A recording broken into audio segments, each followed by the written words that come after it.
গল্পকরণে আপনারা শুনছেন Henry rider হ্যাগার্ডের লেখা গল্প অ্যালান কোয়াটারমেইন। আজকে তৃতীয় পর্ব।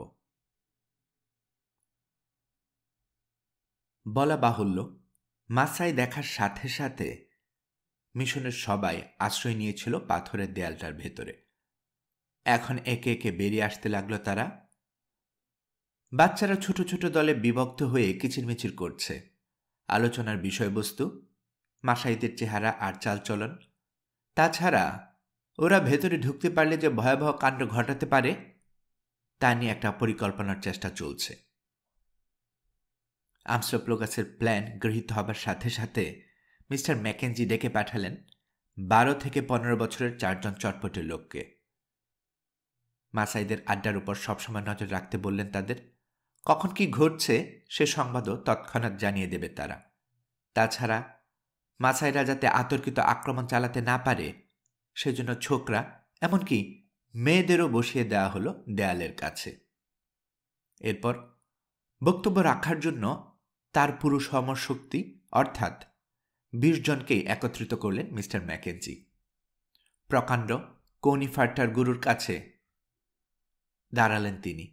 পাশে একটা চেয়ারে বসা তার স্ত্রী, মুখটা দুহাতে ঢাকা। মহিলার উল্টো দিকে অস্বস্তি ভরা মুখ নিয়ে আলফোন্স দাঁড়িয়ে, তার পেছনে আমরা 3 জন আর চিরাচরিত ভঙ্গিতে কোরালের হাতলে ভর দেয়া আমস্ট্রোপোগাস। উপস্থিত দলটার অনেকের হাতেই রাইফেল, বর্ষা আর ঢাল নিয়েও আছে কেউ কেউ। গাছটার বিশাল ডালগুলোর প্রহরা এড়িয়ে চুপিসারে নেমে এসেছে চাঁদের আলোয়। সমগ্র দৃশ্যটাকে দান করেছে একটা আলাদা সৌন্দর্য, কিন্তু সেই সৌন্দর্যকে ছাপিয়ে উঠেছে পরিস্থিতির বিষণ্ণতা। শোনো, আমাদের প্ল্যানটা বিশদভাবে বুঝিয়ে দেবার পর শুরু করলেন মিস্টার ম্যাকেঞ্জি। বছরের পর বছর ধরে আমাকে একজন ভালো বন্ধু বলে জানো তোমরা।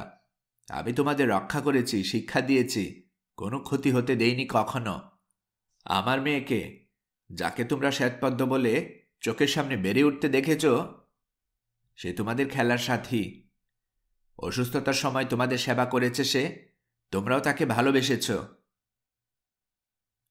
হ্যাঁ, ওকে আমরা ভীষণ ভালোবাসি, গভীর গলায় বলল কে যেন। ওকে রক্ষার জন্য দরকার হলে মৃত্যুবরণ করব আমরা। অন্তরের অন্তঃস্থল থেকে ধন্যবাদ জানাচ্ছি তোমাদের। এখন অত্যন্ত বিপদের মধ্যে আছে আমি। কত কম বয়সে ফ্লসি আজ ভয়াবহ মৃত্যুর সম্মুখীন। আশা করি ওকে রক্ষা করে আমাকে আর ওর মাকে ভয়াবহ শোকের হাত থেকে রক্ষা করবে তোমরা। তাছাড়া তোমাদের স্ত্রী ও সন্তানদের কথাটাও মনে রেখো। ফ্লসি মারা গেলে তারপরে আক্রমণ চালাবে মাসাইরা। আমরা যে আক্রমণ থেকে কোনোমতে নিজেদের বাঁচাতে পারলেও তোমাদের ঘরবাড়ি, বাগান, মালপত্র, গবাদি পশু কিছু আস্ত রাখবে না ওরা। এতদিন ধরে কখনোই হাতে মানুষের রক্ত লাগতে দেইনি আমি, অথচ আজ সেই আমি বলছি, ঝাঁপিয়ে পড়ো ঈশ্বরের নাম নিয়ে। প্রাণ ও বাসস্থান রক্ষার অধিকার ঈশ্বর আমাদের দিয়েছেন। শপথ করো, শরীরের এক বিন্দু রক্ত থাকতে লড়াই থেকে পিছুপা হটবে না। আমার এবং সাহসী এই 3 সাদা মানুষের পাশে দাঁড়িয়ে ছোট্ট একটা মেয়েকে বাঁচাবে নৃশংস মৃত্যুর হাত থেকে। আর বলো না বাবা, আবার বলল সেই গভীর কণ্ঠস্বর। শপথ করছি আমরা, শপথ ভাঙলে যেন কুকুরের মতো মরি, শেয়াল আর চিল যেন টেনে ছিঁড়ে খায় আমাদের মৃতদেহ। আর শত্রুর বিরুদ্ধে লড়া খুব কঠিন বাবা, তবুও প্রাণ থাকতে পিছু হটব না। শপথ করছি। আমরাও আমরাও শপথ করছি, ধ্বনিত হলো মিলিত কণ্ঠে। আমরাও, বললাম আমি। বেশ, বললেন মিস্টার ম্যাকেঞ্জি। তোমরা সবাই খাঁটি মানুষ, নিশ্চিন্তে নির্ভর করা যায় তোমাদের উপর। এখন এসো, সবাই মিলে প্রার্থনা করি সেই সর্বশক্তিমানের কাছে, যিনি আমাদের জীবন ও মৃত্যু দিয়েছেন। প্রার্থনা করি যেন কাল ভোরের লড়াইয়ে তিনি আমাদের হাতকে শক্তিশালী করেন। হাঁটু মুড়ে বসলেন মিস্টার ম্যাকেঞ্জি। তাঁর দেখা দেখি আমরাও। পেছনে আমস্ট্রোপোগাস শুধু দাঁড়িয়ে রইল কোরালে ভর দিয়ে। ওর কোনো ঈশ্বর নেই, কারো পূজা করে না সে। তবে পূজার কাছাকাছি যদি কিছু করে, সে তার কোরালটাকেই করে। এরপর যথোচিত ভাব গাম্ভীর্যের সাথে লম্বা একটা প্রার্থনা করলেন পাদ্রী। প্রার্থনা শেষ হতেই উঠে পড়লাম সবাই। ওদিকে আমস্লোপোগাস বিড়বিড় শুরু করেছে, এসব কথা বলার চেয়ে কাজ করা ভালো। আরেকবার লড়াইয়ের কৌশল সম্বন্ধে বিশদ আলোচনার পর ঠিক হলো গুডের দলটার কাছে আগ্নেয়াস্ত্রের বদলে থাকবে তরবারি। শুধু গুড নিল একটা রিভলভার আর সেই আততায়ের মাসায়ের খাটো তরবারিটা। ত্রিমুখী ক্রস ফায়ারে আমাদের লোকেই গুলিবদ্ধ হতে পারে ভেবে আগ্নেয়াস্ত্র দেওয়া হলো না ওদের। আমাদের আগ্নেয়াস্ত্রের মধ্যে নেওয়া হলো 4টে উইনচেস্টার রিপিটার ও 6টা মার্টিনি। আমি নিলাম একটা রিপিটার ও এটা আমার নিজের। মিস্টার ম্যাকেঞ্জি নিলেন আরেকটা। বাদ বাকি দুটো দেয়া হলো তার দলের 2 রাইফেলবাজকে। মার্টিনিগুলো ও মিস্টার ম্যাকেঞ্জি কিছু রাইফেল ভাগ করে দেয়া হলো ছোট সেই 2 দলের মধ্যে, যারা দুপাশ থেকে গুলি চালাবে ঘুমন্ত মাসাইদের উপর। সৌভাগ্যক্রমে দলের সবাই রাইফেল চালনায় অভ্যস্ত।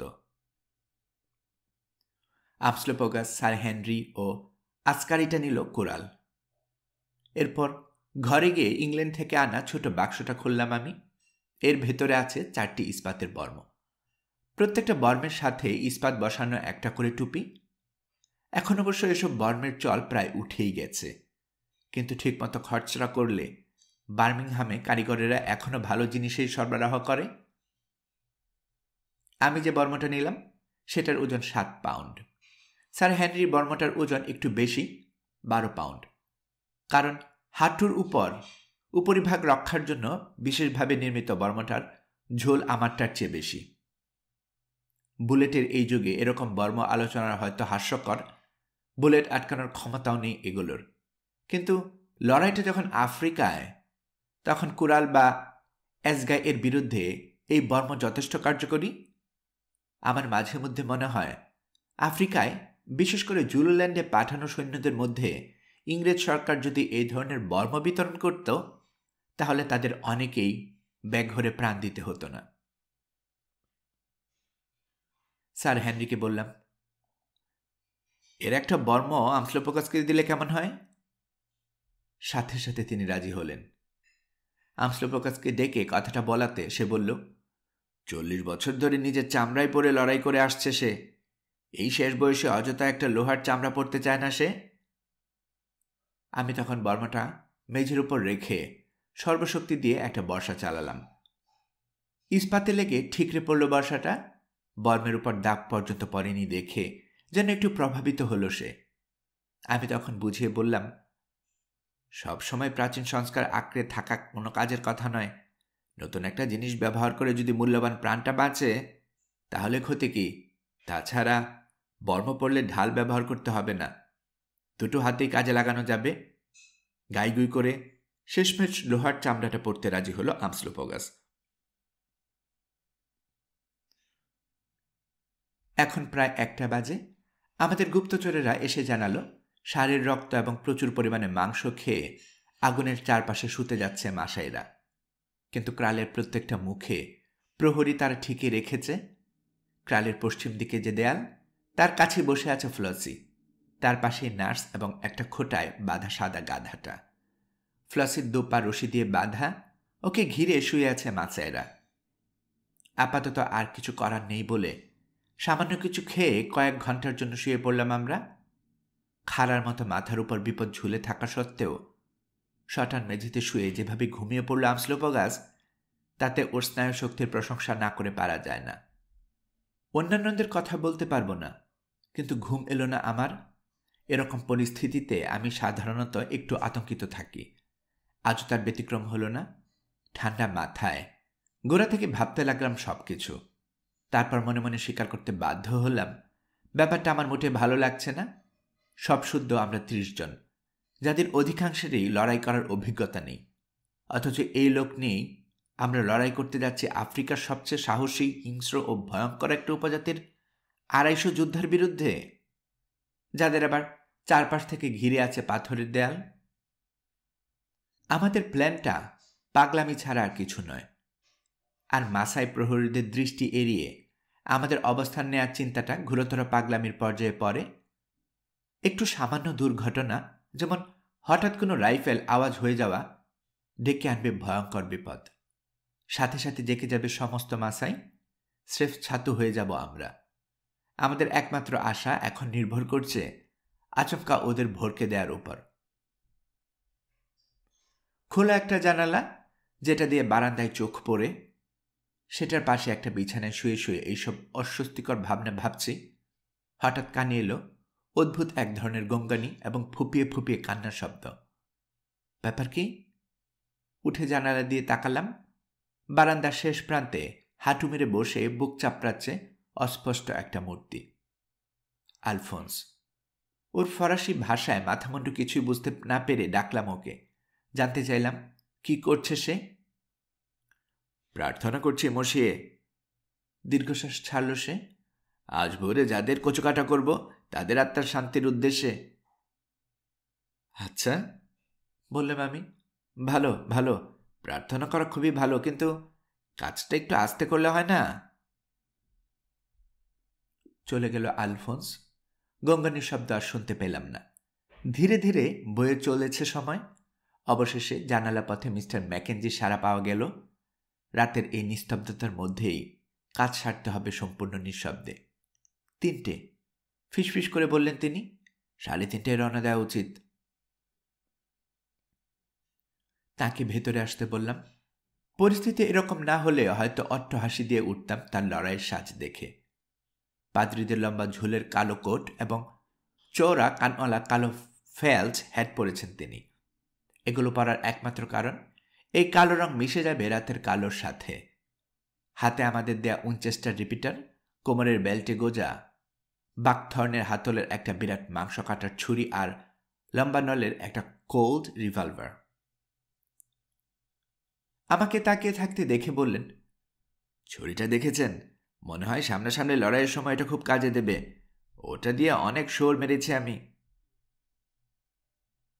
ধীরে ধীরে সবাই উঠে পোশাক পরতে লাগল।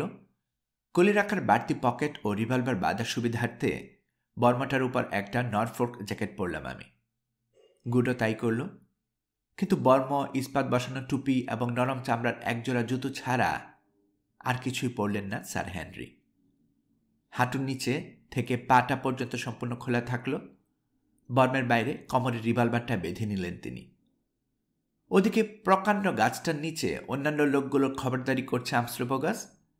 শেষবারের মতো দেখে নিচ্ছে অস্ত্রশস্ত্র ঠিকঠাক হয়েছে কিনা। একেবারে শেষ মুহূর্তে একটা পরিবর্তন করা হলো। পরীক্ষায় ধরা পড়ল রাইফেলধারী দলের 2জন রাইফেল সম্বন্ধে প্রায় কিছুই জানে না, তবে ভালো বর্ষা চালাতে পারে। রাইফেল দুটো নিয়ে ঢাল ও মাসাইদের মতো লম্বা বর্ষা দেয়া হলো তাদের। কার্টিস, আমস্ট্রোপোগাস ও আসকারিটার সাথে যাবে এই 2জন। সাহস আর শক্তি যত বেশি থাকুক না কেন, এরকম বড় একটা কাজের পক্ষে 3জন খুবই অল্প। যাত্রার মুহূর্ত সমাগত প্রায়। ঠান্ডা নিস্তব্ধ অন্ধকারে দাঁড়িয়ে আছে আমরা। থমথম করছে সবার মুখ। বিন্দু বিন্দু এই সময় এগুনো করে করে খেয়ে নেয় স্নায়ু। স্যার হেনরি বারবার কুড়াল পরীক্ষা করা বা গুডের চশমার কাচ ঘষা স্নায়ুর উপর চাপ পড়ারই লক্ষণ। শুধু মাঝে মাঝে নস্যি নেয়া ছাড়া ইনকোসি কাচের উপর ভর দিয়ে পাথরের মতো দাঁড়িয়ে আছে আমস্ট্রোপোগাস। মুখের একটা রেখাও পরিবর্তন হয়নি ওর। মানুষের স্নায়ু এত শক্ত হয়? নামতে নামতে দিগন্তের কাছে গিয়ে ডুবে গেল চাঁদ। অন্ধকারের ভেতর থেকে বেরিয়ে আসা মৃত ধূসর আলো উষার আগমন বার্তা ঘোষণা করেছে। মিস্টার ম্যাকেঞ্জির বাহু জড়িয়ে দাঁড়িয়ে আছেন তার স্ত্রী। খুবই চেষ্টা করছেন ফোঁপানি থামানোর। 3:40 বললেন তিনি। আক্রমণ করার পক্ষে যথেষ্ট আলো ফুটবে 4:20 বাজতে বাজতে। ক্যাপ্টেন গুডের রওনা দেওয়া দরকার। কাজটা শেষবারের মতো ঘষে নিয়ে নিজের দলের সামনে যাবার জন্য রওনা দিল গুড। ঠিক এই সময় ছুটে এলো আমাদের একটা ছেলে। বলল, ক্রালের 2 মুখের সামনে 2 প্রহরী প্রায়চারী করা ছাড়া আর সব মাসাই গভীর ঘুমে আচ্ছন্ন। এবার আমরাও নড়তে শুরু করলাম। সর্বাগ্রে গাইড, তারপর স্যার হেনরি, আমস্ট্রোপোগাস, ওয়াকওয়াফি, আসকারি ও লম্বা বর্ষা এবং ডাল হাতে মিশনের 2 কাফরি। এরপর 5 কাফরি ও আলফোন্সকে নিয়ে আমি, আমাদের সবার হাতে রাইফেল। সবার শেষে 6 কাফরি সহ মিস্টার ম্যাকেঞ্জি। মাসাইরা যে ক্রালে আড্ডা গেড়েছে, মিশন থেকে তার দূরত্ব 800 গজের মতো হবে। প্রথম 500 গজ দ্রুতই এগোলাম আমরা, তারপর এগোতে লাগলাম শিকারের পিছু নেয়া চিতাবাঘের মতো।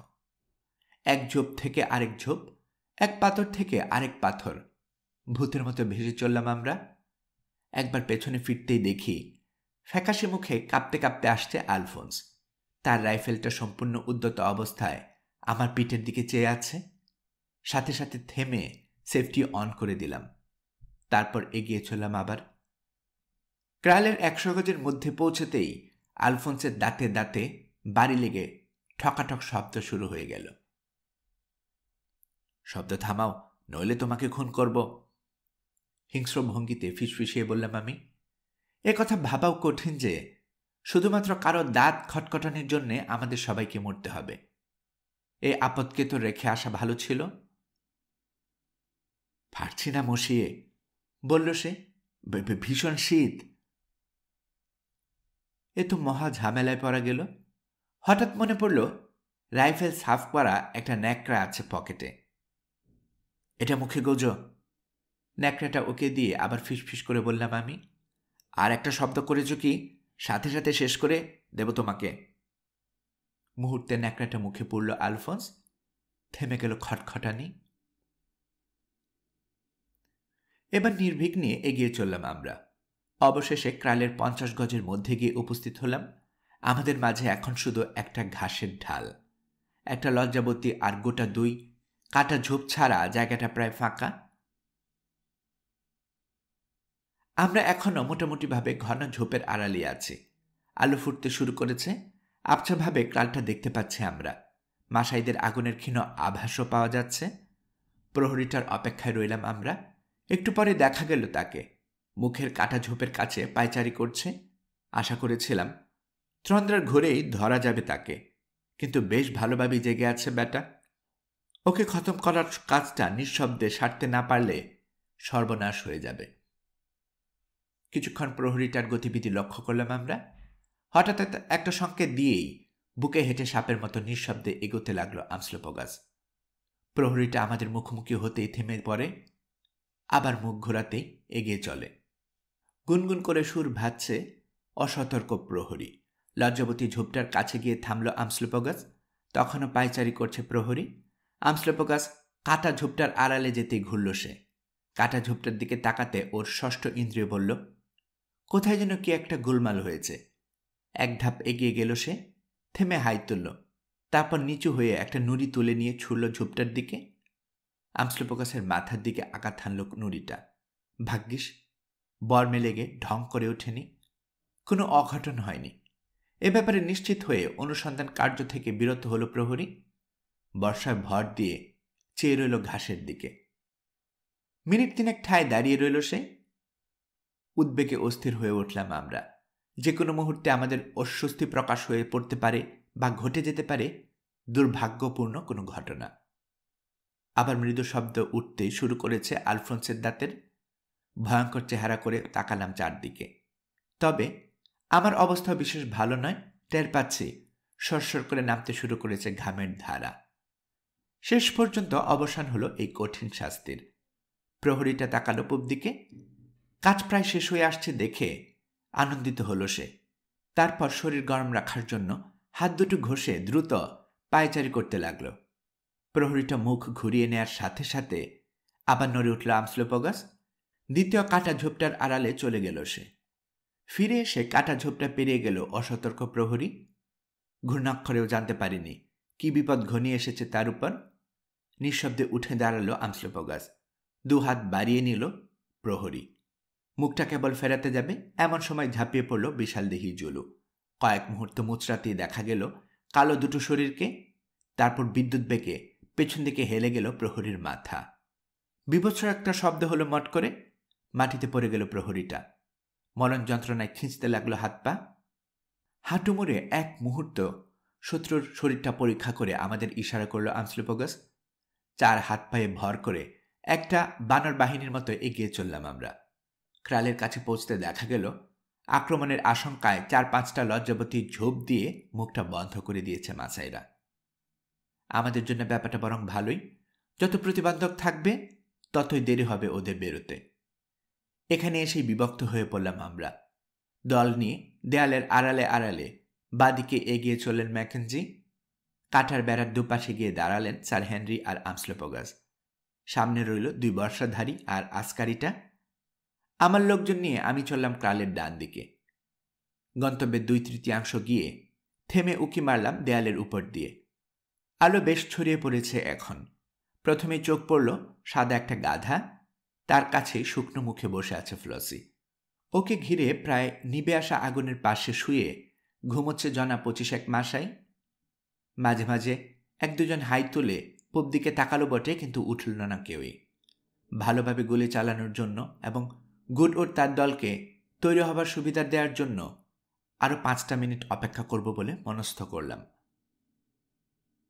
শান্ত ঊষর ভাস্কর্য আলোয় ছড়িয়ে পড়েছে সমতল ভূমি, বন ও নদীর উপর। মৌন তুষারে চিরন্তন পোশাকে আবৃত হয়ে নিচের পৃথিবীর দিকে চেয়ে রয়েছে বিশাল মাউন্ট কেনিয়া। অদৃশ্য সূর্যের প্রথম আলো রক্তস্নান করাতে লাগলো তার চূড়াকে। মাথার উপরে মায়ের হাসির মতো নীল হয়ে আছে আকাশ। প্রভাতী সুর ধরেছে একটা পাখি। জাগ্রত পৃথিবীকে সতেজ করতে ঝোপের ভেতর দিয়ে ভেসে যাবার সময় মৃদু বাতাস ঝরিয়ে দিল লক্ষ লক্ষ শিশির। শুধু মানুষের হৃদয় ছাড়া চারপাশে কি প্রশান্তি! আক্রমণের সংকেত দেওয়ার জন্য নিজেকে কেবল প্রস্তুত করেছি, হঠাৎ ভয়ঙ্করভাবে খটখট করে উঠল আলফোন্সের দাঁত। মানসিক উত্তেজনায় কখন যেন ছিটকে পড়েছে ন্যাকড়াটা। নিস্তব্ধতার মাঝে শব্দটা শোনা গেল ছুটন্ত জিরাফের খুরের মতো। চমকে জেগে গেল ফ্লসির 2 হাত দূরে শুয়ে থাকা মাসাইটা। শব্দ কোন দিক থেকে এলো বোঝার চেষ্টা করছে। রাইফেলের কোদো ঠেসে ধরলাম ফরাসিটার পেটে। থেমে গেল দাঁত খটখটানি, কিন্তু লাফ দিয়ে উঠতেই ফায়ার হয়ে গেল ওর রাইফেলটা। আমার মাথার 1 ইঞ্চি পাশ দিয়ে বউ করে চলে গেল বুলেট। নিরর্থক হয়ে পড়ল সংকেত। ক্রালের দুপাশ থেকে শুরু হলো গুলি বৃষ্টি।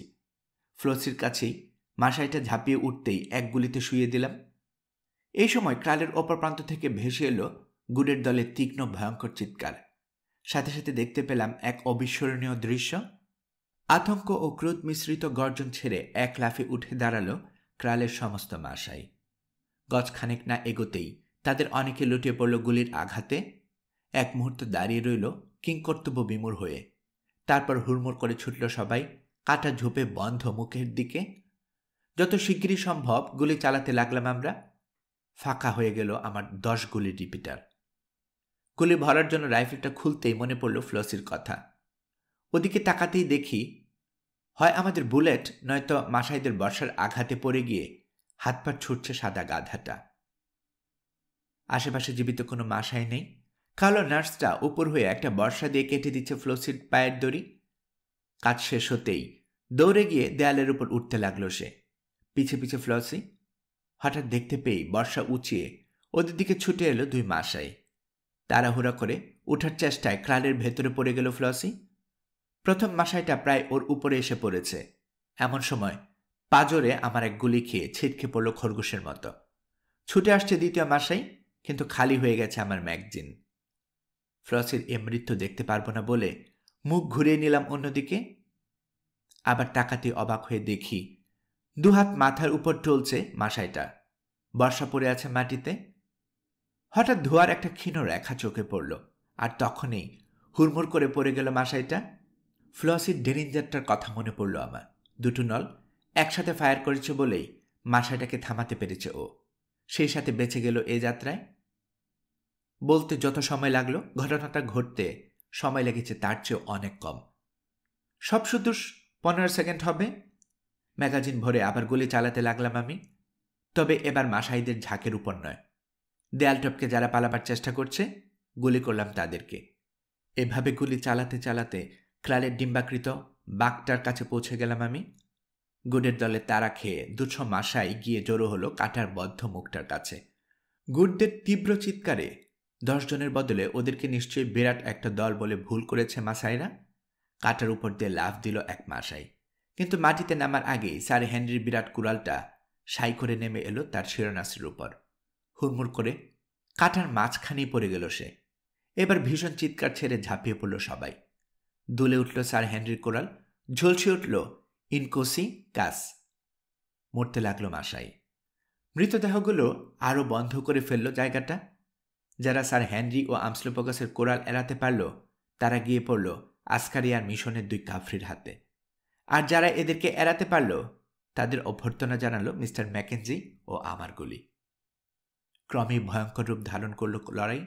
সাথীদের মৃতদেহের উপর দিয়ে লাফিয়ে পড়ে বর্ষা চালালো অনেক মাশাই, কিন্তু বর্ম থাকায় কিছুই হলো না স্যার হেনরি ও আমস্লোপগাসের। ক্রমেই স্তূপ হয়ে গেল মৃতদেহের। স্যার হেনরির সামনে কোনো মাশায় পড়ার সাথে সাথে ভীমবেগে নেমে আসছে বিরাট কোরাল, আর আমস্লোপগাস শত্রুকে ঠোকর মারছে ইনকোসি কাসের গজাল দিয়ে। ঠিক পচা কাঠে যেমন ঠোকর মারে কাঠঠোকরা, নিখুঁত একটা গোল ফুটো হয়ে যাচ্ছে কপাল বা খুলিতে। নেহাত ঠেকায় বা ঢালের উপর আঘাত করার দরকার না পড়লে কোরালের চড়া ফলা ব্যবহার করে না সে। এ প্রসঙ্গে পরে আমাকে বলেছে ব্যাপারটা নাকি তার কাছে স্পোর্টসম্যানশিপের অবমাননা বলে মনে হয়।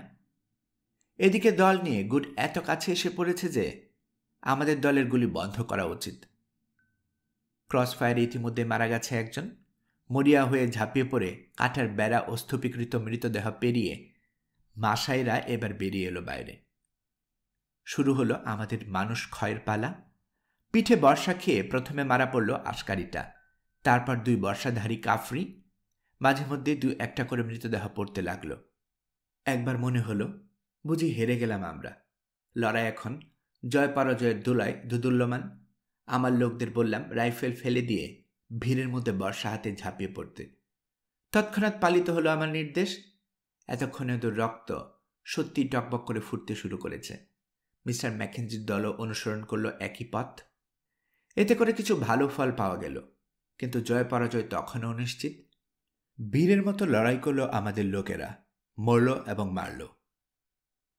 গুডের রক্ত হিম করা চিৎকার সাহস জোগাল তাদের।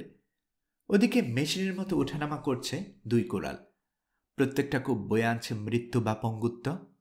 তবে লড়াইয়ের চাপ পড়তে শুরু করেছে স্যার হেনরির উপর। রক্ত ঝরতে শুরু করেছে বিভিন্ন ক্ষত থেকে। পাকানো নীল দড়ির মতো ফুলে উঠেছে কপালের শিরাগুলো। এমনকি ইস্পাতের মতো শক্ত আমস্লোপগাসও যেন কিছুটা বিচলিত। গজাল দিয়ে খুলে ফুটো করার শৈল্পিক নিষ্ঠুরতা বাদ দিয়ে এখন পাগলের মতো ইনকোসি কাশের ফলা ব্যবহার করছে সে।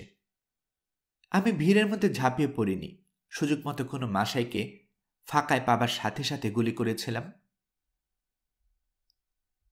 এখনো 15 কি 16 জনের লড়াই করার উপযুক্ত লোক আছে আমাদের, কিন্তু মাশাইরা আছে অন্তত 50 জন।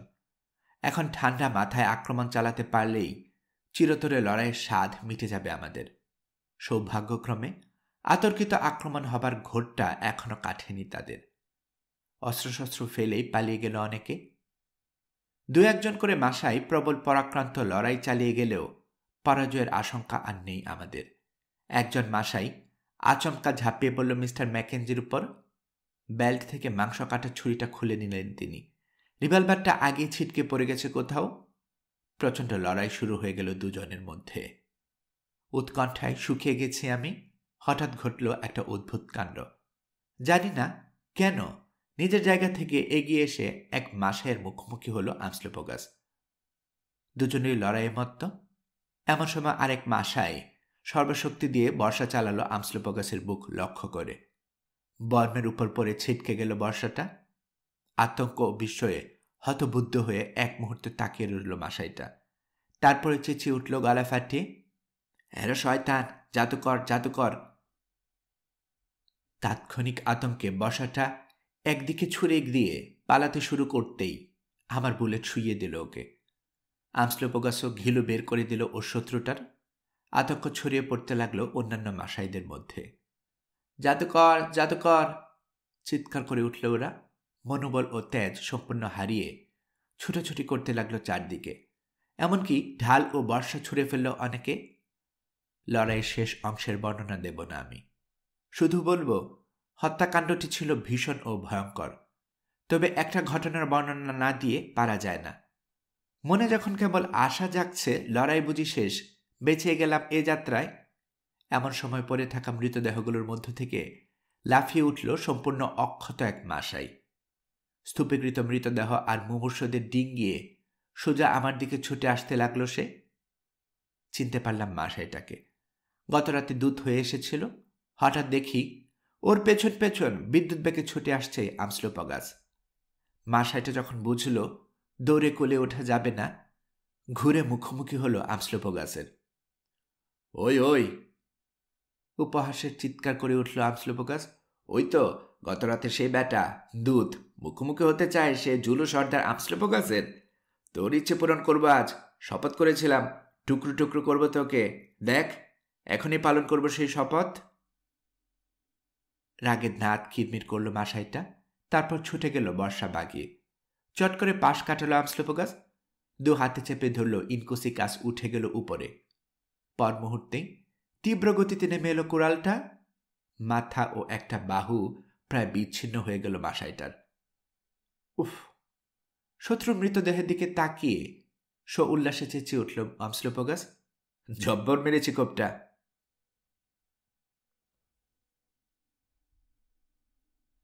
লড়াই শেষ হল। মানসিক উত্তেজনা কিছুটি কমতেই হঠাৎ মনে পড়ল আলফোন্সের কথা। সে গেল কোথায়? মারা পড়েনি তো বেচারি? ছড়িয়ে ছিটিয়ে থাকা মৃতদেহগুলোর মধ্যে খুঁজতে লাগলাম আমি, কিন্তু কোথাও চোখে না পড়াতে ভাবলাম নিশ্চয়ই বেঁচে আছে। ক্রালের যেখানটায় আমরা প্রথম অবস্থান গ্রহণ করেছিলাম সেখানে গিয়ে নাম ধরে ডাকতে লাগলাম। পাথুরে দেয়ালটার কাছ থেকে 50 ধাপ মতো দূরে প্রাচীন একটা অশ্বত্থ গাছ। আলফোন্স! দেয়ালের পাশ দিয়ে যেতে যেতে ডাকলাম আমি। আলফোন্স! মশিয়ে! ধ্বনিত হলো একটা কণ্ঠ। এই যে আমি এখানে। চারপাশে তাকালাম, কিন্তু দেখতে পেলাম না কাউকে। কোথায়? বললাম আমি। এই যে মশিয়ে, গাছের উপরে।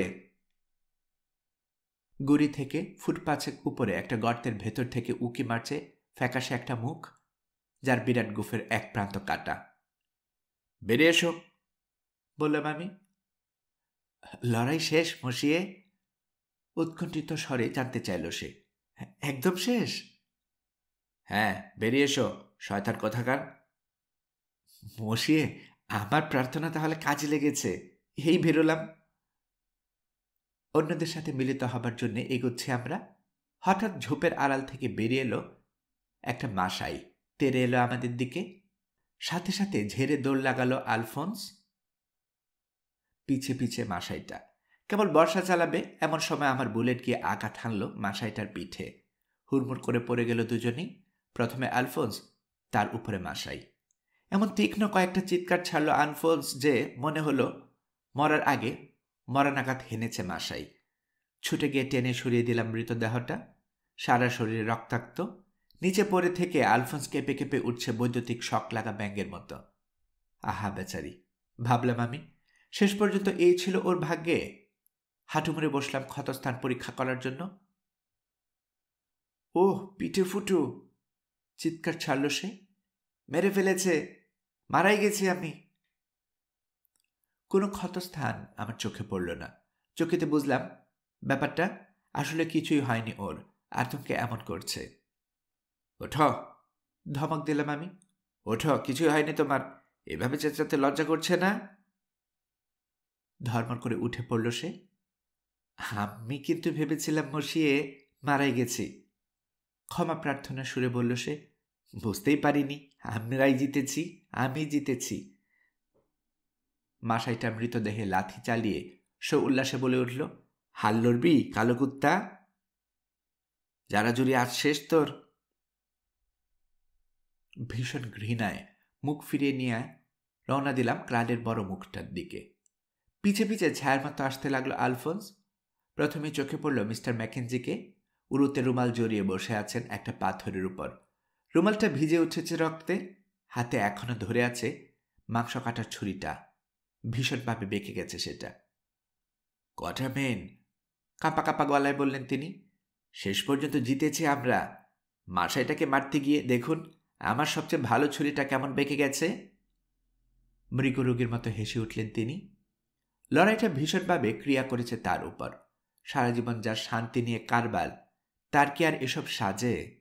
কিন্তু ভাগ্য থেকে থেকে আমাদের একই রকম পরিহাস করে। ক্রালের মুখটার কাছে ছড়িয়ে আছে শুধু মৃতদেহ আর মৃতদেহ। 30 জন নিয়ে লড়াই শুরু করেছিলাম আমরা, এখন 5 জন আহত সহ অবশিষ্ট রয়েছে 15 জন। আহতদের মধ্যে 2 জনের অবস্থা আশঙ্কাজনক। আমি ছাড়া সবার গোটা শরীরে রক্তে রঞ্জিত। কখনোই কাছে যায়নি বলে আহত হওয়া এড়িয়ে যেতে পেরেছি আমি। আমস্ট্রোপোগাস ছাড়া অত্যন্ত কাইল হয়ে পড়েছে সবাই। যথারীতি কোরালে ভর দিয়ে মৃতের একটা স্তূপের উপর দাঁড়িয়ে আছে সে। ভীষণভাবে লাফাচ্ছে কপালের গর্তের উপরকার চামড়াটা। মাকুমা যান, আমাকে চোখে পড়ার সাথে সাথে বলে উঠল সে। বলেছিলাম না বেশ ভালো লড়াই হবে? এরকম লড়াই কখনো লড়িনি আমি। আর তোমার ওই লোহার চামড়াটার মধ্যে নিশ্চয়ই জাদু আছে। কিছুই এটাকে ফুটো করতে পারে না। আজ এই চামড়াটা গায়ে না থাকলে আমি থাকতাম ওখানে। পায়ের নিচে স্তূপটা দেখিয়ে দিল সে। ওটা তোমাকে দিলাম, বললেন স্যার হেনরি। সর্দার, দারুণ খুশি গলায় বলল আমস্ট্রোপোগাস, কোরাল চালানোটা ভালো করে শিখিয়ে দেব তোমাকে। যেভাবে কোরাল চালাও তুমি, ওতে অযথা শক্তি ক্ষয় হয়। এই সময় মিস্টার ম্যাকেঞ্জি জানতে চাইল ফ্লসি কোথায়। এক লোক বলল নার্সের সাথে তাকে বাড়ির দিকে যেতে দেখেছে, ফলে ধীরে ধীরে আমরাও রওনা দিলাম মিশনের দিকে। মিসেস ম্যাকেঞ্জি অপেক্ষা করছিলেন আমাদের জন্যে। স্বামী স্ট্রেচারে করে আনতে দেখে চিৎকার করে উঠলেন তিনি। অবশ্য মিস্টার ম্যাকেঞ্জির এমন কিছু হয়নি, একথা জানতে পারার সাথে সাথে তিনি থেমে গেলেন। সংক্ষেপে লড়াইয়ের ঘটনা খুলে বললাম তাকে। সব শুনে আমার কপালে চুমু খেলেন তিনি। বললেন, ঈশ্বর আপনাদের সবার মঙ্গল করুক মিস্টার কোয়াটারমেন, আপনাদের জন্য মেয়েটি রক্ষা পেল আমার। এরপর ক্ষতস্থানগুলো স্টিকিং প্লান্টার লাগিয়ে গোসল সেরে নাস্তা করতে বসলাম আমরা। নাস্তা যখন প্রায় শেষ, দরজা খুলে ভেতরে এলো ফ্লসি। মুখটা খুবই ফ্যাকাশে হয়ে গেছে, তবে আঘাত লাগেনি কোথাও। আমাদের সবাইকে চুমু খেলো সে। বেচারি, পুরো একটা রাত মাসাইদের মাঝে বন্দী হয়ে থাকার ঘটনাটা সহজে মুছে যাবে না ওর স্মৃতি থেকে। নাস্তার পর লম্বা একটা ঘুম দিলাম আমরা। ঘুম থেকে উঠে ডিনার সেরে আমাদের লোকদের লাশ নেয়ার জন্য আবার গেলাম ক্রালটার কাছে। ইতিমধ্যে হাজার হাজার শকুন ও বাদামি বুশ ঈগল চড়া হয়েছে জায়গাটায়। যথাযথ গম্ভীর্যের সাথে মৃতদেহগুলো সমাহিত করা হলো। মিস্টার ম্যাকেঞ্জি আহত থাকায় পাদ্রির ভূমিকা পালন করল গুড। ওকে বললাম, চারপাশে কেমন বিষণ্ণতা ছড়ানো। বিষণ্ণতা আরও বাড়ত যদি নিজেরাই কবর দিতে হতো আমাদের। গম্ভীর স্বরে জবাব দিল ও। বললাম, কাজটা তো খুবই কঠিন, তবে ও যা বলতে চায় আমি বুঝতে পারছি। মাসাইদের লাশগুলো ফেলে দেয়া হলো টানা নদীতে। দ্রুত স্রোতের টানে ভেসে গেল সেগুলো। নৈশবোজটা বোধহয় ভালোই হবে কুমিরদের। সন্ধ্যায় কথা হলো মিস্টার ম্যাকেঞ্জির সাথে। বর্ষার আঘাতে খুবই কাহিল হয়ে পড়েছেন ভদ্রলোক, তবে যেহেতু কোনো ধমনী ছেড়েনি, দ্রুতই সেরে উঠবেন। তিনি জানালেন, ভালোই ভালোই সেরে উঠলে কম বয়সে কারো হাতে মিশনের ভার দিয়ে ফিরে যেতে চান ইংল্যান্ডে। মিস্টার কোয়াটারমেন, বললেন তিনি, আজ ভোরেই লড়াই করতে যাবার পথে মনস্থির করেছি ফিরে যাব ইংল্যান্ডে। ঈশ্বর কৃপা না করলে বা আপনারা 4 জন না থাকলে এতক্ষণে নিশ্চয়ই কেউ বেঁচে থাকতাম না আমরা। এরকম কাণ্ড আর একবার ঘটলে আমার স্ত্রীকে বাঁচাতে পারব না। সম্পূর্ণ সৎ পথে উপার্জন করা আমার 30,000 পাউন্ড জমা আছে জাঞ্জিবারের ব্যাংকে। সুতরাং ইংল্যান্ডে ফিরে যাবার পক্ষে খুব খারাপ অবস্থায় নেই আমি। জানি এই জায়গাটা ছেড়ে যেতে খুব খারাপ লাগবে।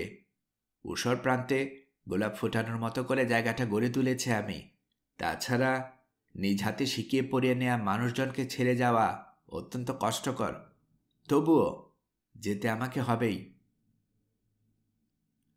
আপনার সিদ্ধান্তের জন্য ধন্যবাদ জানাচ্ছি, বললাম আমি। 2টো কারণে। প্রথমত, স্ত্রী ও মেয়ের প্রতি আপনার একটা কর্তব্য আছে, বিশেষ করে মেয়ের প্রতি। সুষ্ঠু শিক্ষার দরকার ওর। তাছাড়া আপন জাতির মেয়ের সাথে মিশতে না পারলে ধীরে ধীরে বুনো হয়ে উঠবে ও।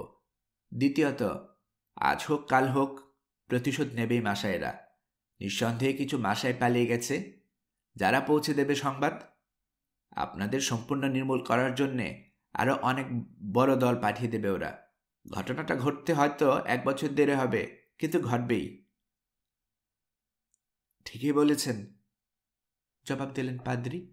মাসখানেকের মধ্যে বিদায় নেব এখান থেকে, কিন্তু এ বিদায় হবে বেদনাদায়ক, বড়ই বেদনাদায়ক।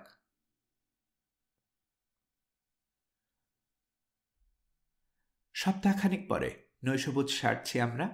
মন খুবই খারাপ। পরদিন ভোরে রওনা দেব। মাসাইদের আর কোনো খবর পাওয়া যায়নি। এদিক সেদিক কিছু গুলির খোল ও মরচে পড়া বর্ষা পড়ে না থাকলে বোঝা অসম্ভব হয়ে পড়ত যে মাত্র কয়েকদিন আগেই ভয়াবহ একটা লড়াই সংঘটিত হয়েছে এখানে। দ্রুত সেরে উঠছে মিস্টার ম্যাকেঞ্জি। ইতিমধ্যেই ক্রাচে ভর দিয়ে চলতে পারেন। আহতদের মধ্যে একজন মারা গেছেন গ্যাংগ্রিনে। তাছাড়া অন্যান্যদের ধীরে ধীরে সেরে উঠছে। ক্যারাভ্যানের লোকেরাও ফিরে এসেছে, ফলে গম গম করছে মিশন। আরও কয়েকটা দিন থাকার জন্য খুবই অনুরোধ করলেন মিস্টার ম্যাকেঞ্জি, কিন্তু যেতে যখন হবেই, অযথা দেরি করে আর কি লাভ। এবার গোটা 12 গাধা কিনেছি আমরা। এগুলো মোট, এমনকি প্রয়োজনে আমাদেরও বহন করবে। আজকারীদের মধ্যে 2 জন মাত্র অবশিষ্ট আছে। কিছু স্থানীয় বাসিন্দাকে সাথে নেওয়ার চেষ্টা করে ব্যর্থ হলাম আমরা। অবশ্য এজন্য মোটেই দোষ দেয়া যায় না ওদের। সম্পূর্ণ অজানা একটা অঞ্চলে কেই বা সহজে যেতে চায়। সন্ধেয় বারান্দায় বসে বসে পাইপ টানছি, এমন সময় এসে হাজির হলো আলফোন্স। আমাদের সাথে যেতে চায় সে। খুবই অবাক হলাম। সে যেরকম ভীতু, তাতে ওর কাছ থেকে এই প্রস্তাব আশা করা যায় না। হঠাৎ করে বুঝতে পারলাম ব্যাপারটা। মিস্টার ম্যাকেঞ্জি তো ইংল্যান্ডে চলে যাচ্ছেন। এখন ফরাসি সরকার যদি ধরে নিয়ে যায়, এই আতঙ্ক তাড়া করে ফিরছে আলফোন্সকে। আর এই আতঙ্কই তার অভিযানে যাবার উৎসাহের কারণ। অথচ এতদিনে হয়তো মত পাল্টেছে ফরাসি সরকার। নির্বিঘ্নে মাতৃভূমিতে যেতে পারবে সে। যাই হোক, নানা দিক থেকে বিবেচনা করে ওকে সাথে নেয়াই মনস্থ করলাম আমরা। ওর সাথে থাকলে মাঝে সাঝে বেশ মজা হবে। তাছাড়া ওর রান্নার হাতটা বড় ভালো। সর্বোপরি কাপুরুষ হলেও কারো প্রতি বিদ্বেষ পোষণ করে না লোকটা। পথের বিভিন্ন সম্ভাব্য বিপদ সম্বন্ধে ওকে সাবধান করে দেওয়ার পর বললাম, অক্ষরে অক্ষরে পালন করতে হবে আমাদের নির্দেশ। ওকে মাসে 10 পাউন্ড হিসেবে মজুরি দেব আমরা। অবশ্য মজুরি নেওয়ার জন্য সে এখন সভ্য পৃথিবীতে ফিরতে পারলেই হয়।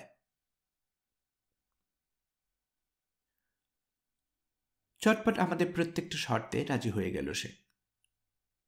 রাত পেরিয়ে ভোর এলো এক সময়।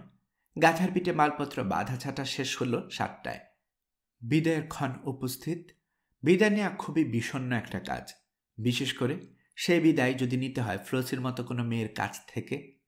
কয়েকদিনের মধ্যেই আমরা 2 জন বেশ ভালো বন্ধু হয়ে উঠেছিলাম। ফ্লোসি এলো। বিভৎস সেই রাতের স্মৃতি এখন ওকে তাড়া করে ফিরছে। মিস্টার কোয়াটারমেন, আমার গলা জড়িয়ে ধরে হু হু করে কেঁদে ফেলল ও। আপনাকে বিদায় জানাতে পারবো না, শুধু ভাবছি আবার কবে দেখা হবে আমাদের। জানি না, বললাম আমি। জীবনের সম্পূর্ণ বিপরীত 2 প্রান্তে দাঁড়িয়ে আছি আমরা। সামনে আর বেশি পথ নেই আমার।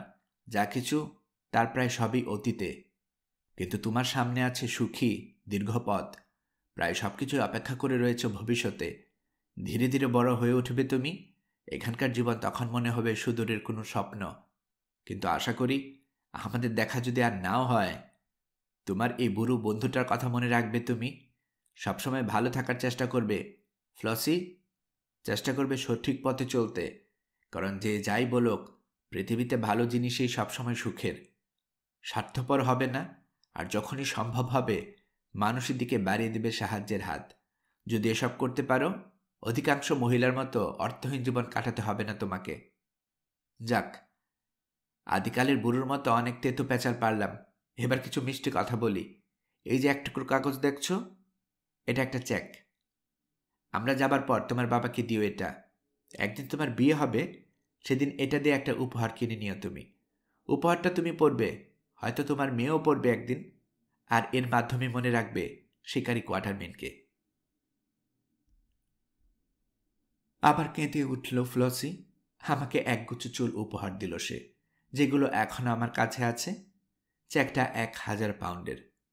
চেকটার সাথে আছে একটা ছোট্ট চিরকুটে ওর বাবাকে লিখেছে টাকাটা যেন তিনি সরকারি কোনো ব্যাংকে জমা করে রেখে দেন। তারপর ফ্লসির যখন বিয়ে হবে বা যথেষ্ট বড় হয়ে যাবে সে, তখন যেন তাকে কিনে দেন সর্বোৎকৃষ্ট হীরের একটা মালা। শেষমেশ অনেক হ্যান্ডশেক অভিবাদনের পর বিদায় নিলাম আমরা। মিস্টার ও মিসেস ম্যাকেঞ্জির কাছ থেকে বিদায় নেওয়ার সময় খুবই কাঁদল আলফোন্স। সবচেয়ে দেখার অবস্থা হলো আমস্লোপোগাসের। ফ্লসির কাছ থেকে বিদায় নেওয়ার সময় কালো মুখটা একেবারে থতমত হয়ে গেল ওর। এই কটা দিনেই ফ্লসিকে খুব ভালোবেসে ফেলেছিল সে। আমাকে প্রায়ই বলতো, মেয়েটা খুবই মিষ্টি, আধার রাতে বুকে যেন একমাত্র তারা। পরে অনেক ভেবেছি মিস্টার ম্যাকেঞ্জিদের কথা। কিভাবে ইংল্যান্ডে পৌঁছলেন তারা? যদি ভালোই ভালোই পৌঁছেন, কখনো কি চোখে পড়বে আমার এই লেখার উপর? সাদাদের রাজ্যে কেমন দিন কাটছে ছোট্ট ফ্লোসিন। ওখানে তো ভোরে উঠে জানালা খুললে মাউন্ট কেনিয়া চোখে পড়বে না। মিশন ছেড়ে নির্বিঘ্নেই এগিয়ে চললাম আমরা মাউন্ট কেনিয়ার পাদদেশ দিয়ে। মাউন্ট কেনিয়া পার হয়ে পৌঁছালাম বেরেঙ্গো হ্রদে। নিঃসঙ্গ এই হ্রদটার পাশ দিয়ে যাওয়ার সময় আমাদের দুই আশকারীর একজন পা ফেলল পাফ এডোরের গায়ে। ওকে বাঁচানোর অনেক চেষ্টা করলাম আমরা, কিন্তু কোনো লাভ হলো না। ওখান থেকে প্রায় 150 মাইল এগিয়ে যাবার পর আর একটা চমৎকার তুষারমোড়া পাহাড়ে দেখা পেলাম আমরা, মাউন্ট ল্যাকাকিসেরা। আমার জানা মতে এর আগে কোনো ইউরোপীয় এই পাহাড়ে আসেনি। ওখানে আমরা থাকলাম 15 দিন। তারপর রওনা দিলাম এলগামি জেলার অন্তর্গত দুর্গম, পথ চিহ্নহীন, বসতিহীন এক বিরাট বনের মধ্য দিয়ে। এই বনটার চেয়ে বেশি হাতি বুঝি আর কোথাও নেই। যেখানে সেখানে ঘুরে বেড়াচ্ছে স্তন্যপায়ী বিশাল প্রাণীগুলো। মানুষ ওদের কখনো বিরক্ত করে না। প্রাকৃতিক ছাড়া আর কোনো মৃত্যুবরণ করতে হয়নি ওদের। বলা বাহুল্য, বেশি হাতি শিকার করলাম না আমরা, কারণ গুলি আর খুব বেশি নেই। যে গাধাটার পিঠে গুলি বোঝাই ব্যাগ বাঁধা ছিল, খসরোতা একটা নদী পার হবার সময় ভেসে গেল সেটা। তাছাড়া হাতি মারলেও দাঁতগুলো নিয়ে যেতে পারবো না, আর নিছক হত্যাকাণ্ডের তো কোনো আনন্দ নেই। সুতরাং আত্মরক্ষার তাগিদে গুলি করা ছাড়া নিজেদের খেয়াল খুশি মতো চড়ে বেড়াতে দিলাম ওদের। শিকারের ব্যাপারে একেবারে অনভ্যস্ত বলে একদম ফাঁকা জায়গাতেও ওদের 20 গজের মধ্যে যেতে পারলাম আমরা। আমাদের দেখে দুই কানে শরীরের সাথে সেটে গেল ওদের। হতভম্ব বিশালাকার কুকুর ছানার মতো দাঁড়িয়ে রইল চুপচাপ। হয়তো ভাবছে এটা আবার কোন জানোয়ার। মাঝে সাঝে আমাদের কাছে গিয়ে দাঁড়ানোটা পছন্দ হতো না ওদের। তখন ভীষণ চিৎকার করে সোজা তেড়ে আসতো এবং রাইফেল ব্যবহার করতে হতো আমাদের। তবে সুখের বিষয়, এরকম ঘটনা ঘটল খুবই কম। এলগামি বনে হাতি ছাড়াও নানা ধরনের পশু, এমনকি সিংহ আছে। কামড়ে একটা পা খোড়া করে দেবার পর থেকে সিংহকে আমি খুবই ঘৃণা করি। ভয়ঙ্কর আর একটা প্রাণী আছে ওই বনে, মাছি। গবাদি পশু মারা যায় ওদের দংশনে, মানুষ ও গাধা এদের দংশনে মরে না। অর্থাৎ আমি বলতে চাচ্ছি, এই দুই প্রাণীর মধ্যে কেউ যদি কখনো মারা যায়, তাহলে বুঝতে হবে হয় সে প্রাণীটি ছিল অতিরিক্ত দুর্বল, নয়তো সেই বিশেষ এলাকার মাছি ছিল অতিরিক্ত বিষাক্ত। যেমন আমাদের গাধাগুলো 2 মাস পরে হঠাৎ মারা গেল দুদিনের বৃষ্টিতে। ছাল ছড়ানোর পর হলুদ লম্বা ডোরাকাটা কিছু দাগ দেখা গেল। এখানেই হুল ফুটিয়েছিল ভয়ঙ্কর মাছিগুলো। এলগামি বন থেকে বেরিয়ে আরো উত্তরে যেতে যেতে একটা হ্রদের প্রান্তে গিয়ে পৌঁছলাম আমরা। আদিবাসীরা হ্রদটার নাম দিয়েছিল লেগা। এটা নাকি মাইল 50 লম্বা আর 20 মাইল চওড়া, বলেছিল মিস্টার ম্যাকেঞ্জির কাছে যাওয়া লোকটা। এরপর ঢেউ খেলানো উচ্চভূমি অঞ্চল দিয়ে আমরা এগোলাম প্রায় মাস খানেক ধরে। জায়গাটা অনেকটা ট্রান্সভালের মতো, তবে এখানে ঝোপঝাড় আছে। প্রতি 10 মাইলে 100 ফুট উপরে উঠে যাচ্ছিলাম আমরা। আসলে একটা পাহাড়ের ঢাল, যার উপর আছে লোকটার বর্ণিত সেই অতল হ্রদ। অবশেষে পাহাড়টার পাদদেশে পৌঁছালাম আমরা। তারপর খাড়াই বেয়ে আরো 3000 ফুট কি তার কিছু বেশি উঠতে পানির একটা বিশাল বিস্তার চোখে পড়ল আমাদের। সব শুদ্ধ বোধহয় 20 বর্গমাইল মতো হবে। পরিষ্কার বোঝা গেল মৃত একটা আগ্নেয়গিরির জ্বালামুখী সৃষ্ট হয়েছে হ্রদটা। প্রাপ্ত ঘেঁষে বেশ কিছু গ্রাম দেখতে পেয়ে নামতে শুরু করলাম আমরা। গ্রামবাসীরা বেশ সরল প্রকৃতির, সাদর গ্রহণ করল আমাদের। আগে কোনো শ্বেতাঙ্গ মানুষ দেখিনি, এমনকি তাদের কথাও শোনেনি এরা। আমাদের পর্যাপ্ত পরিমাণে খাবার ও দুধ সরবরাহ করল তারা। অত্যন্ত সুন্দর এই হ্রদটার উচ্চতা সমুদ্রপৃষ্ঠ থেকে 11,450 ফুটের কম হবে না। ইংল্যান্ডের মতো বেশ ঠান্ডা এখানকার আবহাওয়া। অবশ্য প্রথম 3 দিন ভীষণ কুয়াশার কারণে কিছুই দেখতে পাইনি। কুয়াশার পর শুরু হলো বৃষ্টি, আর এই বৃষ্টিতেই স্বেচ্ছী মাছির দংশন কার্যকর হয়ে মারা গেল আমাদের সবগুলো গাধা। মালপত্র বহন করার মতো আর কিছুই না থাকায় খুব কঠিন একটা পরিস্থিতির মুখোমুখি হলাম আমরা। সাথে গুলিও আর বেশি নেই, সদেরেক রাইফেলের বুলেট আর 50টার মতো বন্দুকের গুলি। কি করা উচিত কিছুই বুঝতে পারছিলাম না আমরা। এদিকে মনে হচ্ছে যাত্রার প্রায় শেষ প্রান্তে পৌঁছে গেছি। এখন যদি না এগিয়ে ফিরে যেতে চাই, সেটাও আমাদের বর্তমান অবস্থায় একরকম অসম্ভব, কারণ উপকূল এখান থেকে প্রায় 350 মাইল দূরে। শেষমেশ সিদ্ধান্ত নেওয়া হলো এখান থেকেই সামনের অঞ্চলগুলো সংবাদ সংগ্রহের চেষ্টা করব আমরা। গ্রামের বুড়োদের কাছ থেকে প্রকাণ্ড একটা কেনো কেনা হলো। আমাদের সহ সমস্ত মালপত্র এঁটে যাবে তাতে। বিনিময় মূল্য হিসেবে মুরলদেরকে দেয়া হলো গুলির 3টে পেতলের খোল। ওগুলো পেয়ে মুরল মহা খুশি। তাঁবু ফেলার উপযুক্ত একটা জায়গার খোঁজে লেকের উপর দিয়ে একটা চক্কর মারব বলে ঠিক করলাম আমরা। গ্রামে আবার ফিরে নাও আসতে পারি বলে সমস্ত মালপত্র তোলা হলো কেনোতে। সামনে গ্রামবাসীদের আমাদের সংবাদ পৌঁছানোর জন্য ছোট ছোট কেনোতে করে আগে রওনা দিল এখানকার বাসিন্দারা। অত্যন্ত গভীর নীল পানির উপর দিয়ে ধীরে ধীরে এগিয়ে চলল কেনো। গুড বলল, গ্রামবাসীরা তাকে বলেছে হ্রদটা খুবই গভীর, তলা একটা গর্ত আছে, যেদিক দিয়ে পানি বেরোয় যায় আবার ছিটকে আসে আগুনের কুণ্ডলী। আমি বললাম, এটা বোধহয় কিংবদন্তি, বংশ পরম্পরায় শুনে এসছে গ্রামবাসীরা। হ্রদটা যে আগ্নেয়গিরির উপর, সেটা তো সম্পূর্ণ মৃত। আরও এগুতে দেখলাম হ্রদের দুধার দিয়ে উঠে গেছে খাড়া পাথুরে দেয়াল, ফলে তীর থেকে 100 কদমের মতো দূর দিয়ে চলতে হলো আমাদের। কিছুদূর যাবার পর নলখাগড়া, গাছের ডাল এবং অন্যান্য আবর্জনা স্তূপ ভেসে যেতে লাগলো কেনোর পাশ দিয়ে। এগুলো কোত্থেকে আসতে পারে বুঝতে না পেরে হতভম্ব হয়ে গেল গুড। এ বিষয়ে ভাবনা চিন্তা করছি, এমন সময় স্যার হেনরির দৃষ্টি আকর্ষণ করলেন এক ঝাঁক বড় বড় সাদা রাজহাঁসের দিকে। আগে লক্ষ্য করেছি এ হ্রদে রাজহাঁস পরে। আফ্রিকায় এগুলোকে আর কোথাও দেখিনি বলে শিকারের জন্য ব্যস্ত হয়ে উঠে পড়লাম। গ্রামবাসীদের কাছে জানতে চেয়েছিলাম রাজহাঁসগুলো সম্বন্ধে। ওরা বলেছে বছরের এই সময় সকালবেলা উড়ে আসে পাহাড়ের উপর দিয়ে। রাজহাঁসগুলোকে নাকি খুব সহজেই ধরা যায়, কারণ এখানে আসতে আসতে খুবই ক্লান্ত হয়ে পড়ে তারা। রাজহাঁসগুলো কোন দেশ থেকে আসে এই প্রশ্নের জবাবে গ্রামবাসীরা বলেছে কালো কালো বিশাল পাহাড়টার মাথার উপর দিয়ে উড়ে আসে ওরা। পাহাড়টার ওপারে পাথুরে দুর্গম অঞ্চল, তুষারে মোড়া পাহাড় আর অসংখ্য বন্যজন্তু আছে সেখানে। আর সেই পাহাড়ের উপরে আছে শত শত মাইল লম্বা ঘন কাঁটাবন। বনটা এতই ঘন যে হাতিরাও তার ভেতর দিয়ে যাতায়াত করতে পারে না।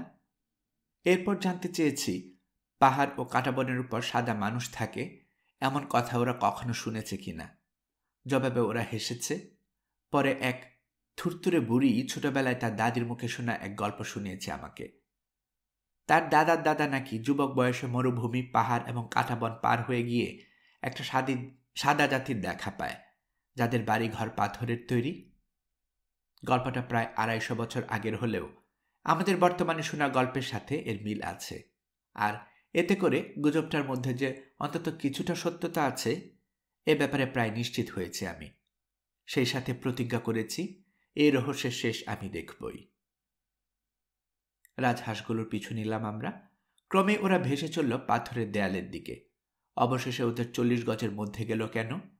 বন্দুকে 1 নং গুলি ভরে অপেক্ষা রইল স্যার হেনরি। দুটো রাজহাঁস এক লাইনে আসতেই গুলি করলেন। ঘাড় ভেঙে তৎক্ষণাৎ মারা গেল দুটোই। পানি ছিটকে দলটা উড়ে উঠতেই দ্বিতীয় নলটা ফায়ার করলেন তিনি। পাখা ভেঙে ঝপাট করে পড়ে গেল একটা, আরেকটার একটা পা ঝুলে পড়লেও ভালোভাবেই উড়ে গেল। ধীরে ধীরে কালো পাহাড়টার মাথার উপরে চলে গেল রাজহাঁসগুলো। তারপর একটা ত্রিভুজ সৃষ্টি করে রওনা দিল উত্তর পূর্বের অজানা অঞ্চলের উদ্দেশ্যে। ইতিমধ্যে মরা রাজহাঁস দুটো তুলে নিয়ে পাখা ভাঙ্গাটার পিছু ধাওয়া করেছি আমরা। চমৎকার পাখি, এক একটার ওজন হবে 30 পাউন্ড। নলখাগড়ার একটা বড় স্তূপ পেরিয়ে পরিষ্কার পানিতে নেমে পড়ল রাজহাঁসটা। স্তূপটার উপর দিয়ে কেন চালানোর অসুবিধা দেখে আমাদের একমাত্র আশকারিটাকে নেমে পড়তে বললাম। ভালো সাঁতারু সে, স্তূপটার নিচ দিয়ে ডুব মেরে গিয়ে সহজে ধরতে পারবে রাজহাঁসটাকে। তাছাড়া কুমিরের ভয় নেই এদিকে। আশকারিটাও বেশ মজা পেল এ খেলায়। ক্রমে রাজহাঁসটার পিছু পিছু পাথরের দেয়ালের দিকে এগিয়ে চলল সে। কিছুক্ষণ পর হঠাৎ চিৎকার করে উঠল আশকারিটা, বলল স্রোত ওকে টেনে নিয়ে যাচ্ছে। আমরাও লক্ষ্য করলাম ক্যানোর দিকে আসার আপ্রাণ চেষ্টা সত্ত্বেও ক্রমে পিছিয়ে যাচ্ছে সে। জোরে দাঁড় বাইতে লাগলাম আমরা, কিন্তু তার চেয়েও জোরে ভেসে চলল সে পাথরের দেয়ালটার দিকে। হঠাৎ চোখে পড়ল খিলানের উপরিভাগের মতো একটা জিনিস ভেসে উঠেছে জলপৃষ্ঠের হাতখানিক উপরে। নিঃসন্দেহে এটা একটা গুহার মাথা, তবে জলরক্ষা নির্দেশ করছে গুহাটা অধিকাংশ সময় তলিয়ে থাকে। গুহাটার ভেতরের দিকেই দ্রুত এগিয়ে চলছে আশকারিটা। দূরত্ব আর 10 ফেদামের বেশি হবে না, আমাদের কাছ থেকে 20 ফেদাম। স্রোতের সাথে বীরের মতো লড়ে চলছে দেখে মনে আশা জাগল হয়তো বাঁচানো যাবে ওকে। কিন্তু আচমকা এক তীক্ষ্ণ চিৎকার বেরিয়ে এলো ওর গলা চিরে। চোখের পলকে ঘূর্ণিজলে গিয়ে পড়ল সে, অদৃশ্য হয়ে গেল আমাদের সামনে থেকে। ঠিক সেই সময়ে প্রচণ্ড শক্তিশালী হাতে কে যেন চেপে ধরল ক্যানোটা, নিয়ে চলল পাথরের দেয়ালের দিকে। প্রাণপণে দাঁড় বাইতে শুরু করলাম আমরা, কিন্তু কোনো লাভ হলো না। তীরের মতো কেন ছুটে চলল গুহামুখের দিকে। সৌভাগ্যক্রমে ওই ভয়ঙ্কর বিপদে মাথা ঠান্ডা ছিল আমার। শুয়ে পড়ো সবাই, চিৎকার ছেড়ে ঝাঁপিয়ে পড়লাম আমি। মুখ গুজে দিলাম ক্যানোর তলে। মুহূর্তের মধ্যে সবাই অনুসরণ করলো আমাকে। ঘর ঘর করে কিছু ভাঙ্গার মতো শব্দ ভেসে এলো। কানার উপর দিয়ে গড়িয়ে পড়তে লাগলো পানি। ভাবলাম এবার আর রক্ষা নেই, কিন্তু হঠাৎ থেমে গেল শব্দটা। মাথা তোলার সাহস হলো না। কাজ করতে করতে অস্পষ্ট আলোয় চোখে পড়ল উপর থেকে ঝুলে আছে শুধু পাথরের ঘন খিলান। এই আলোটায় কমে ছায়ার মতো হয়ে এলো, আর তারপর আমাদের গ্রাস করল নিকষ কালো অন্ধকার। ঘণ্টাখানেক চুপচাপ পড়ে রইলাম আমরা। মাথা তুললাম না, পাছে পাথরে ঘা লেগে মগজ বেরিয়ে যায়। কথা বলার চেষ্টা করে কোনো লাভ হলো না, চাপা পড়ে গেল স্রোতের শব্দের নিচে। অবশ্য কথা বলার ইচ্ছেও ছিল না বললেই চলে। পরিস্থিতির ভয়াবহতায় ও তাৎক্ষণিক মৃত্যুর আতঙ্কে অভিভূত হয়ে গিয়েছিলাম আমরা। যে কোনো মুহূর্তে কেন ধাক্কা খেতে পারে গুহার দেয়ালে বা বড় কোনো প্রস্তর খণ্ডের সাথে। তাছাড়া ঘূর্ণিজলে ডুবে গিয়ে এমনকি বাতাসের অভাবেও হাঁসফাঁস করে মারা যেতে পারি আমরা। ক্যানোর তলায় মুখ গুজে এসব মৃত্যু ভাবনা ভাবছি। ওদিকে পানি ছুটে চলেছে কোনো অজানার উদ্দেশ্যে। কানে আসছে শুধু আলফোন্সের আতঙ্কিত চিৎকার, তাও খুব অস্পষ্ট। পরিস্থিতিটা ধীরে ধীরে লোপ পাইয়ে দিল বুদ্ধি। ভাবতে লাগলাম নিশ্চয়ই ভয়াবহ কোনো দুঃস্বপ্ন দেখছি।